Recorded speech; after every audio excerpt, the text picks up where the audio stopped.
Good morning, my beautiful dakinis. This is MP, Miss Pravala, your one and only, your favorite luxury spiritual.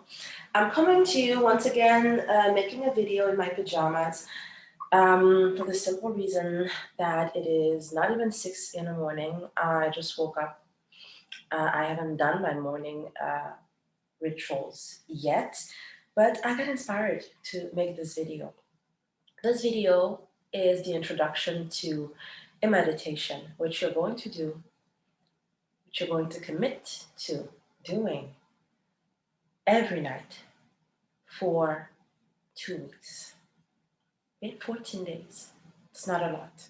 You're going to play this in the morning, waking up very early, or just putting your alarm very early in the morning, playing this video. I'm going to put a timestamp so that you start the video, you can watch the intro now, but then when you're going to do the meditation, you just go straight to the meditation part. I want you to do this every morning for 14 days. Use the moon cycle. If you need help, start on the new moon, and basically you are going to do this for 2 weeks. So from the new moon to the full moon, and on the night of the full moon, you're going to do this with your manifestation ritual. So every morning, you put your alarm around 5 in the morning, and with your earphones or your headphones or whatever you put to listen to. And it doesn't matter if you have someone sleeping next to you or not. This is your time. Close your eyes and you listen to the meditation as you are sort of in that in-between state between sleeping and awake state. You're going to do the same as you're going to bed. So, you can have a normal life, a sexual life, whatever. When you're done and you know that you're going to fall asleep, you put this video on. At the meditation, you place your earphones on and you go to sleep. And you'll see when the meditation is over, you're just going to remove your earphones. You're going to be sort of kind of waking up, but not really. So just remove your earphones and place them near your bed and go to sleep. Every day, morning and evening.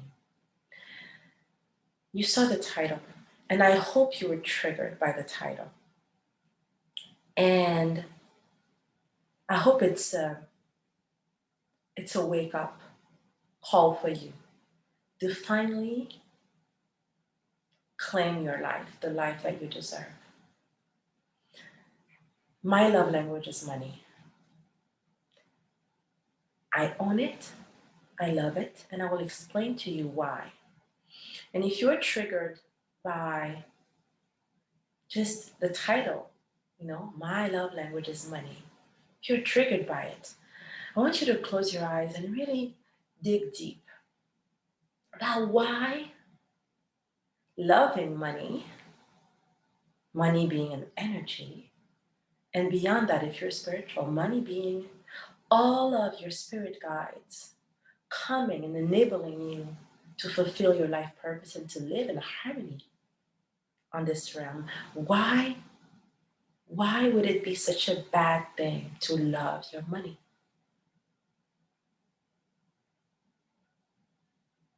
You have to understand and really look at your fears. Look at all of the illusions of false morality, the stuff that I talk about in my book, Addicted to Pleasure, the Goddess Formula to Manifest Our More Capricious Desires, our most capricious desires. I talk about the notion of the pleasure principle, which is how goddesses, women who embody their goddess state, and goddesses even in mythology or iconography or in their hieroglyphs and stories about goddesses, deities, orishas, luas, how in the spirit realm they manifest. And how it is closely linked to this notion of connecting to your womb, connecting to your creation powers, moaning your creation into life, just like the universal Om, O-M or A-U-M, the Om sign or symbol or sound, that has become very popular from Hinduism and Buddhism becoming mainstream in the West.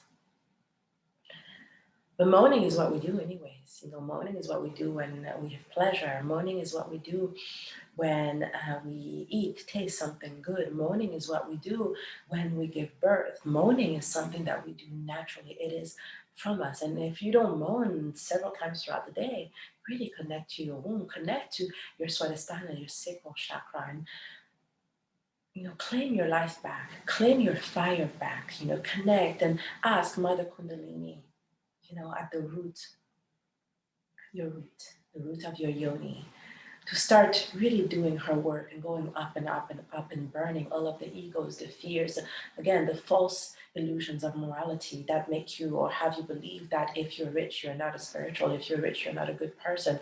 All women who are provided for by an amazing man of influence and masculine are just,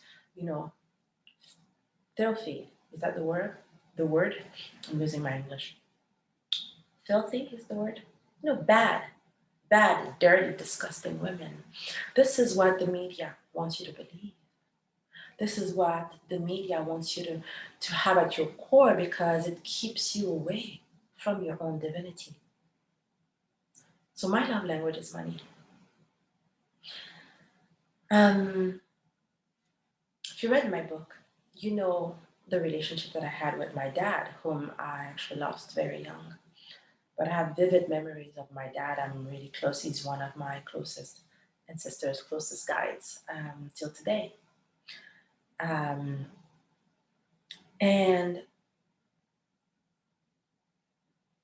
very early on, I understood the relationship between the love between a masculine and a feminine. Maybe having that, we call it a complex de deep. I don't know what's the name, what you call it in English, but this sort of love that you have for your father as a girl, or love that you have for your mother as a boy, sort of this, this possessive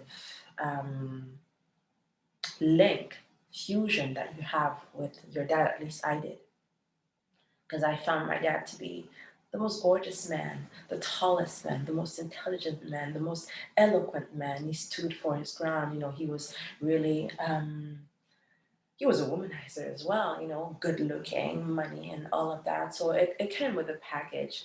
But as a young girl, I didn't know that. All I knew is, I looked up to my dad, being so vibrant all the time, always wanting only the best for me, calling me his princess, taking me to places and showing me the world. I started dancing thanks to my dad, like from being 3 years old. He would, he taught me how to dance zouk, bachanga, all of that music, because he had traveled the world. So I was already, I had a perspective on life as a little girl that was given to me thanks to this relationship that I had with my dad.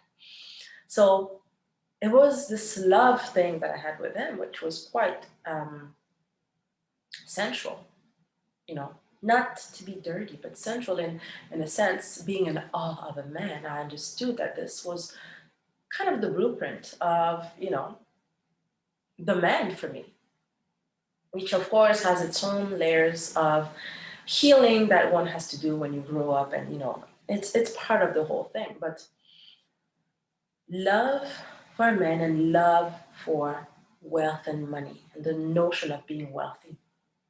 Growing up in the heart of Central Africa, being an island girl, having the sea, the ocean, being full, infinite, and then walking along, and our beaches are not like the pictures that you see of the Caribbean, sort of like Club Med, or resort, very polished kind of coconut trees or palm trees, and very no.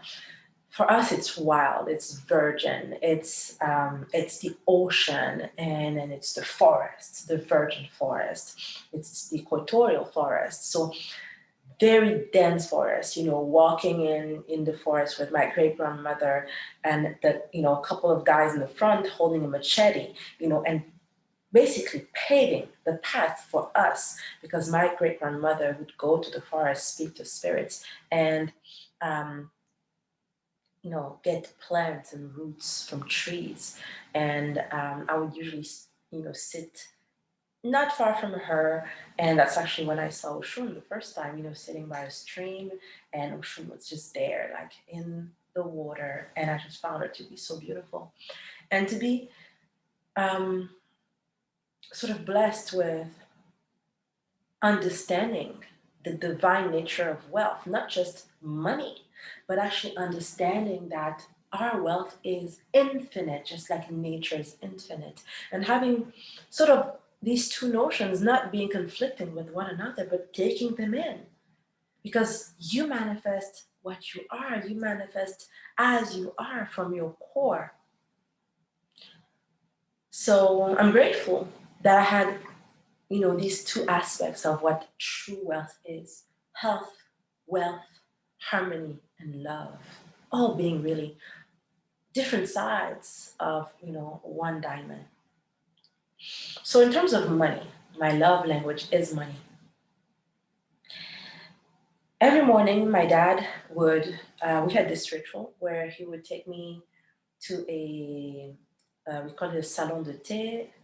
Maybe in English you would call it a coffee shop, but it's not really a coffee shop because it's, it's the equivalent. Um, so it would take me there to this coffee shop where I would have my hot chocolate and my whipped cream and my croissant, my pain au chocolat in the morning, and my orange juice, like pressed, cold pressed, is that what you say? Orange juice. And you would have whatever you would have, and every day it would be the same ritual. Going to that place and meeting those, seeing those people, all men, businessmen, men who were working, who were starting the day working, and having this dynamic of the place being so busy, and having men and women, of course, going places, being dressed up, and me being there so little, so small, and everyone knew me at that place. Until today, when I go back home and I go to that place, there are people who are very old, um, who know me and who don't even know my name. They think my name is Princess because that's what my dad called me: Princess, Princess, Princess. And they think that's my first name. And they've told the story to the waiters, and it's a family-owned thing. So until today, when I go there, even the people who didn't see me back then know, oh, you're the prince. Okay. And they even tend to want to serve me the same breakfast, even though, I'm not 6, 7, or 8 years old anymore. So we would have that ritual, and, finishing breakfast, he would just, every day, every time, he would get a napkin, dip it in the water. We had like a special glass water with ice cubes, and he would dip the napkin in, and he would like wipe my face and clean my face, and put perfume on me, because he said, a lady, perfume. And we come from this tradition of potions and elixirs, and it's in my family, it's in my blood, it's in my ethnic group. We're called the mermaid tribe. It comes with the territory. That's what we are. And then he would drop me off to school. So again, it's part of the ritual. I would see him, and we would have stories. He would tell me stories about the world and all of that. And he was so beautiful. For me, as a little girl, I was so like, my dad. And he was probably like 6'5" tall. So, I guess it added to the character. Um, and um, and so I would, at some point I started telling him, Dad, can I get some money? Because I want to buy whatever, candy or whatever. And he started, from that moment, like I think in the beginning, he would just have little coins and he would give them to me. And one day I just noticed that there was a container in between the driver's seat and the passenger seat. In between, somehow he had managed to put like a container that was full of coins, full of coins. So one day I was like, can I have some? And he just told me, just grab whatever you want. Grab whatever you want. And every day, that container was always full. It was always full. So I would just take, in the beginning, I would take just like a couple, very shyly. And quickly, I realized, no, the bowl is always full. the container is always full. There's always money. So this notion of being dearly loved by my dad, being cared for and provided for by my dad, and the image of having that container full, like bursting out of coins, and I would just like you would put your hand in a bowl of candy, I would just put my hand in a bowl of coins and grab the money. And I would run with my backpack and I would buy stuff for me and then for people. Of course, because of duality, I was a very, very fragile, tiny, skinny girl.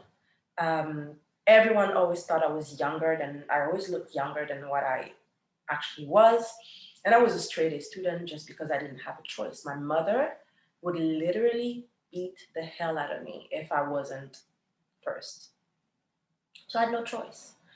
But all that together, with me buying, candy at the end of the school and, giving it to people. One day I even, like my mom, I remember again, she slapped me a couple of times because she had made a necklace, a gold necklace for me with my name on it. And a friend of mine at school, or some girl at school, told me it was very nice. And I just removed it and I told her, here, take it. I gave it to her. My mom was mad at it. But this was my relationship with money. The feeling of there's always more. And even if it wasn't literal money, it was the wealth of nature, the wealth of the landscape, and the closeness with our spirituality, traveling from one realm to another and having magic being my universe.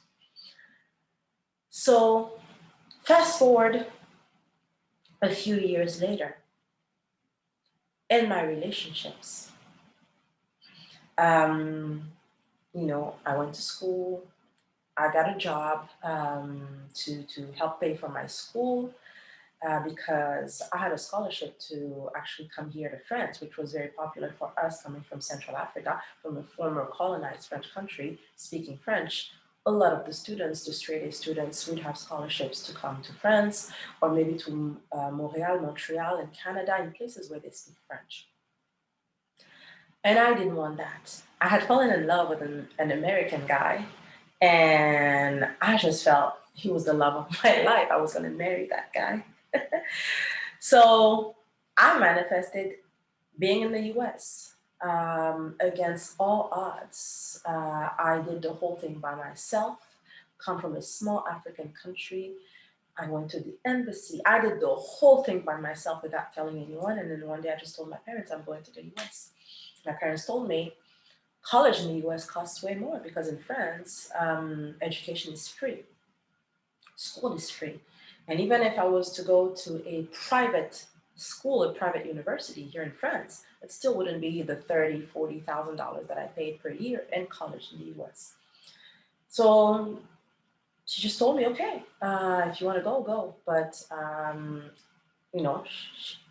she's an African mom. I was the first child out of 5 kids. And I knew I had to somehow manifest without even knowing the word, intend on having a certain life. And I was fearless. I was in love. I was fearless. I was going to have the most amazing life. No one was going to tell me otherwise. So, I'm a student in the US. I have a job to help pay for my school or pay for whatever. And by then I had broken up with my first boyfriend, the American guy, and my second boyfriend actually, but in real my first. And I had my second boyfriend who, yes, I had a job. I could take care of myself. I never actually needed anyone to provide for me because I'm magical. Every time I went to get for a job or whatever, magically, I always got everything because I knew. I just knew. I knew that if I wanted something, it was mine. I couldn't want something to make me feel bad about it. I couldn't want something that wasn't mine in some cosmic level. And so I had this boyfriend, and and within maybe 3 or 4 months, he told me we should move in together. My lease is up. I want to rent a new place. We spend so much time together. I think you should move in with me. Moved in together. The story of our relationship is probably for a different video because this is turning into a story time. But just to understand money, when you are at peace with money, how it just flows to you. Doesn't mean that I haven't had money problems. I have had when I was disconnected from myself, when I felt unworthy because some life event, kind of temporarily showed me that, usually it's when I got sick, and my body got weak and I didn't do my rituals and somehow I didn't feel connected and I didn't make the effort, even if you're sick, meeting with your ancestors, meeting with your goddesses, connecting with them is not a big effort. Even laying in your bed, I remember laying in your hospital bed, and getting, the visits from my guides, surrounding me, protecting me. So it's just a matter of connecting. But anyways, that boyfriend of mine just told me, and I told him, yes, I want to, of course, yeah, I love you. And somehow it wasn't a discussion. He ended up paying the full rent. And he paid for everything. It wasn't even a question. And I was just so giddy. I just remember being so giddy because for me, it was, we're moving in together. I didn't think about the money per se because I knew that I was taken care of. The fact that he was telling me that we were moving in together, there was no discussion to be had because I was at peace with me and I knew how healthy our relationship was. I knew how much magic I brought to his life. I could see, being 4 months with him, how his work had improved, how his self-esteem had improved, how the rapport he had even with his bosses got improved. He was kind of an unknown VP, at the bank that he worked in. And within a couple of months of his boss meeting me, we were invited, at his boss's home, and me having conversations because I love classical music, I love certain things, and talking about opera and art exhibit and things like that. His boss basically was just like, "Come on, why have you been hiding your girlfriend? Bring her over all the time." We were invited there, so he saw somehow. Maybe he didn't see the direct link, but he saw a correlation between being with me and the way he showed up in the world, his aura. And he could also see when I was refraining, like not wanting to be intimate with him for whatever reason. Maybe because I was sick or whatever, or maybe because I was just not in the mood. Because I needed to harness my own energy and, like brew my own energy to create my own magic. I didn't want to give it to him. He saw, within just a few days of me not wanting to give myself to him, the repercussions in his energy. So when you're a magical woman, you are a woman of influence, a woman of magic. You're brewing magic, you're gold yourself. So in reality, when a rich man, a man of influence, or any man being with you, he is the gold digger. He is digging gold because you are actually a money-making machine. If you don't know that of you, please go back to connecting to yourself, do the rituals, connect to your goddess, connect to your ancestors, meet your ancestors so that they can come to you and tell you, I am your ancestor who's holding your money wallet or your money trunk. Meet your goddesses and have the goddess of money come to you and be, I'm working with you. I signed that contract with you to help you, to enable you, to be a vessel through which money will, go through and bless the world. Money needs you. So my love language is money. Whenever a man has ever loved me, and men know that about me because with me, they make more money anyways. Even if they don't make more money, they have a bigger aura. They show up in the world. They have opportunities that come magically. It's through me. And I'm saying this without no arrogance at all. It is just a fact. And you need to know that of yourself. And if you're still in your toxic traits, if you're still a woman who doesn't believe she's worthy of, if you don't believe that you say a well of gold is within you, you need to heal that. You need to heal your womb. You need to heal your relationship with your guides, with your ancestors. You need to connect with your own goddess. You need to meet and call upon the help of goddesses like Lalita, or goddesses like Erzulifreda, goddesses like Oshun, Lakshmi, to make you understand that as a feminine, you create gold. Gold comes from you. Gold, money, wealth, fortune, it is an energy. It comes from a place. So now let's talk about money itself. What is money? Let me drink a little bit because I'm getting dehydrated.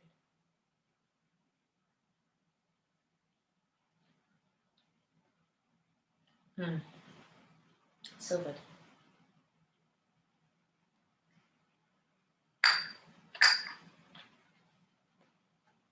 What is money? Money is spoken of by certain spirituals as an energy. Energy is a very mainstream,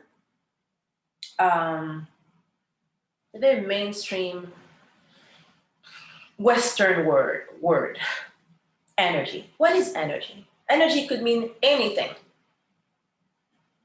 Energy is the presence of something in your vicinity that you feel. It's energy. It's energy touching, rubbing, and you feel it. But energy could be anything. What is energy? What is the actual behind that energy? When you have your third eye open, what do you feel? What is energy?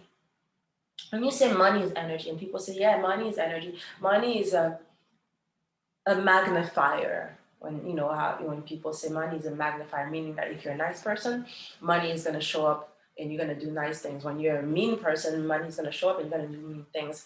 It's not true. It's not true. This is a non-initiate way of seeing things, because when you use the word money, frequencies or vibrations, maybe you have machines that calculated it, yes, but you as a vessel, as a temple of God, goddess within you, have you seen, have you touched, have you felt what it is, what that energy is in reality? If you're a mean person and you do mean things because of money, it's not because money is an enabler or money is a maximizer or a magnifier of you being mean. No, it's just because the money you tap into comes from spirits and energies, energies of spirits that work on a different dimension, a dimension of, ugliness and monsters and mean and energy vampires. And usually for those people who do bad things with their money, usually there's a price to pay. You see the way they live, they're not happy.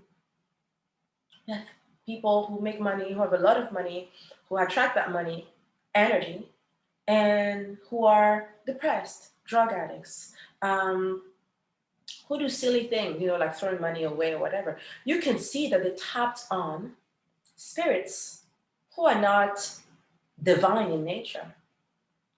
Spirits that actually take energy from them. It's an exchange. There's always an exchange anyways. Those are not energies of spirits that are based on love and honoring and thriving. And usually there's also a time limit.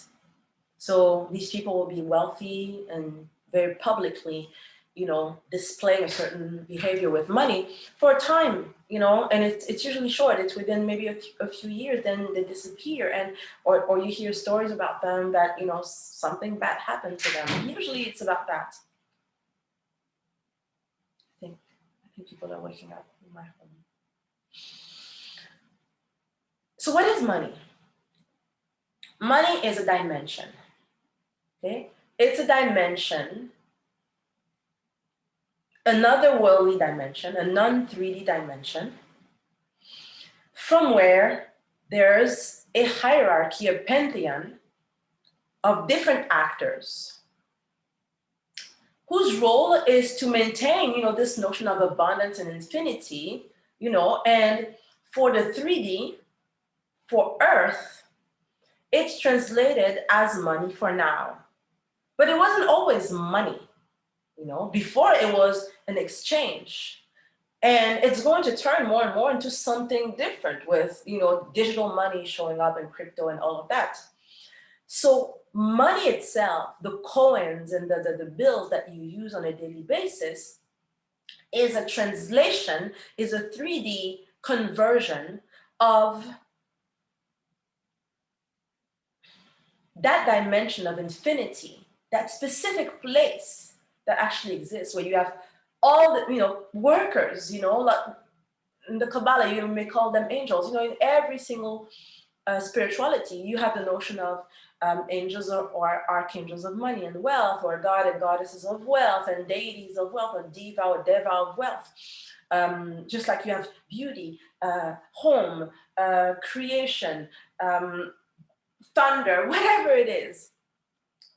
So there are different layers of divine beings whose role is to be the messengers, to come to us, to help us manifest our godly nature in the 3D, in a condensed, yes, very dual-based reality, which is Earth.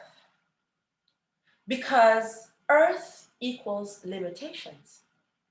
We're limited by our body, the physical body being flesh.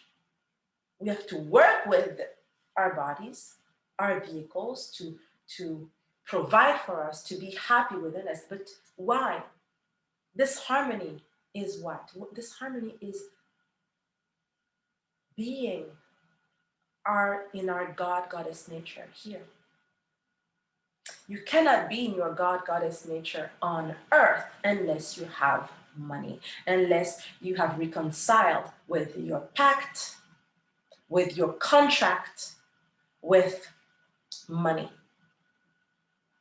Okay? You have to understand that.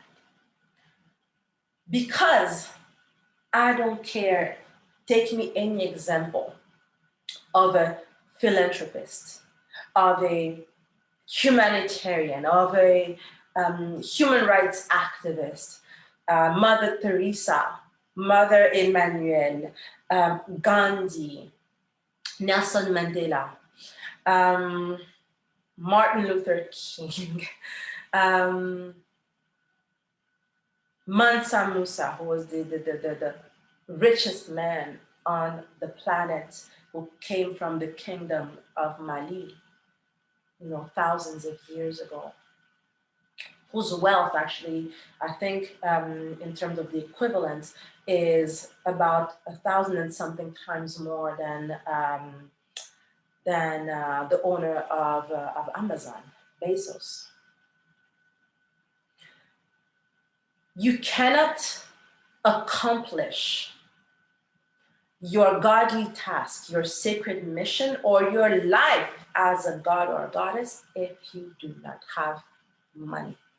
Whether it is money on you because you incarnated to be a representative of that money, that infinity, that goddess or god nature. So you're going to show up dressed in money, dressed in wealth, precious stones, luxury brands or whatever. Some people are more, geeky or in their masculine nature. So it's going to be technology. It's going to be fast cars. It's going to be technological houses, whatever, like very square and very modern architecture. Other ones are in the renunciation incarnation, where, just like a Mother Teresa or Gandhi, it's not going to be about showing up looking like money, but still being a vessel through which money comes through, through donations. Take someone like Amma, the hug healer. There's a team behind her. There's millions and millions of dollars of donations that come through her to help people. So even though there's a physical renunciation of money, meaning that they can live off of nothing. They can eat just a little bit of bread and a little bit of water, drink a little bit of water, and meditate all day. Money, there's still a vessel of money. Money is still their love language because their goddessness or their goddess, their godly essence is still equal to money. If you have not mastered being money, loving money, connecting on a daily basis with your ancestor of money, with your goddess or god of money, with all of the enablers of money, with your genie, your own goddess, your own Umwili, you have not realized, you have not self-realized. Because you can't help anyone. You're just surviving you're surviving for yourself. You are in survival mode. You're getting by. There's nothing godly or goddessly. Sorry, I'm making up words, English words. But there's nothing holy about you. If you are spiritual, you are a money maker. You are a money harvester. You are a money giver.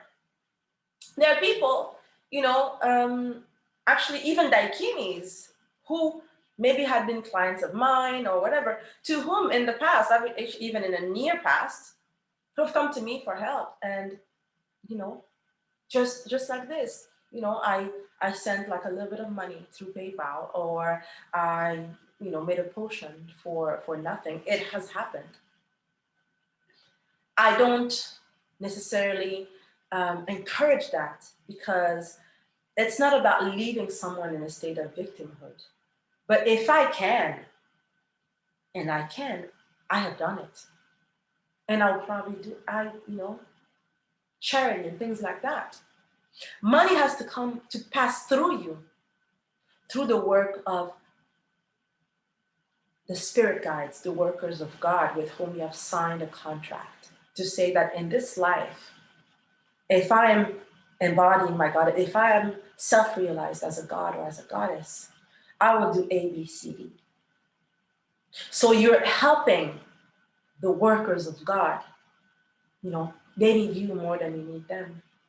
You're helping them so that they can spread blessings of wealth to allow others either to be inspired by the way you look. Sometimes it's just about showing up. Sometimes it's just about I show up being radiant, being in my goddessness, and I heal that way. Sometimes it's just words of wisdom that I speak. Why am I wearing certain types of jewelry?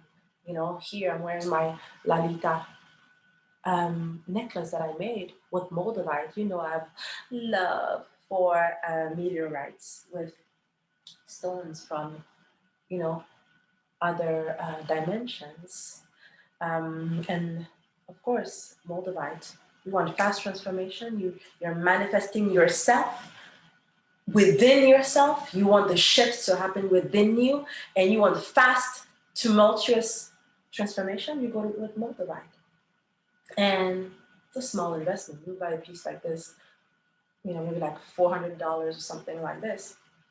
And just with the magic that I put in it, with the yantra and the prayers and the activations on the goddess with it, I have clients who are begging me to buy pieces like this for 5K, 6, 10K I have sold. Okay? It's the value of the magic. Because through me, there's magic, there's blessings. I know it. My love language is money. What does it mean? My love language is money. It's because my love for my goddess self, and my love for all of the workers of God, the honoring that I do to my ancestors, the honoring that I do to my own goddess, my matron goddess, for my genie, for my own Umwiri. That's the love that I have. I have love for them. Therefore, I have love for money because, you know, my money is divine. My money comes from God, from the source, God, Goddess, from the creation, from infinity. And these are the actors, the messengers, the healers, the workers of God that come through me. And I'm just honoring that contract. So for sure, I love money. My love language is money because my love language is spirituality. And as a spiritual, as a goddess, I am money. So when I love money, I just love myself. Period. I hope you enjoyed this video. And I think I'm going to actually put this video as a premiere. And so you're going to watch this video, and then right after, you're going to do the meditation so that it's going to be easier for you. Just the thought just came to me. So you don't have to listen, even though everything I said was just beautiful. But so you don't have to, you can watch it if you want, however many times it needs to sink in. But then you have that meditation separate. So whenever you want to go back, because you have to go back to the meditation every day for 14 days, from the new moon to the full moon, or from the full moon to the new moon. Though I would really prefer when the moon is rising, so you get that energy. So it would really be nicer for you to be from the new moon to the full moon, and you can do it for 3 cycles so that it really sinks in, you know. And it's not more work on your part, you know, just putting your earphones, doing an hour and a half, you know, just, you know, listening, your subconscious mind just listening and, you know, absorbing and believing and realizing. And so that you wake up and you have all of the intuition and inspiration, divine inspiration, and you fully align with the notion of deserving, being entitled, and yeah, just being entitled to it. So the video is going to be separate from the meditation, so that whenever you want to watch the meditation, you're just going to go back to the meditation, period. You don't have to do, and I don't have to do the timestamps and whatever, especially since, you know, I'm not going to set up the video. It's my assistant who's going to do that, so it's less work for me and less work for me. Okay? I love you. I wish you to manifest lavish imperial opulence. I'm sorry that I showed up. I just realized. I don't know. I hope no one was offended by me showing up in my pajamas early in the morning, drinking my tea, no makeup on. I'm still beautiful and fabulous, so it's fine. And somehow I feel very inspired to make these videos today. During the day, there's so much that I just tend to, you know, it's too busy, and I have a lot of footage that, you know, because when I walk around, I film, or, you know, someone films me.